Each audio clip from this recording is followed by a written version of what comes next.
আজ শ্রাবণ মাসের শেষ সোমবার। বাবাকে আমি আজকে বাড়িতে স্নান করালাম, তাই তোমাদের সঙ্গে ভিডিওটা শেয়ার করলাম।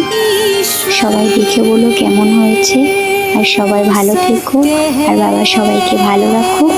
সবাই ভালো থেকো।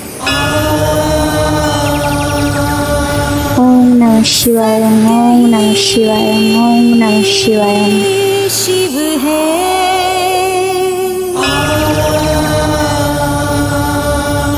शिव ही सुंदर है। जागो उठ कर देखो, जीवन जो तुजागर है।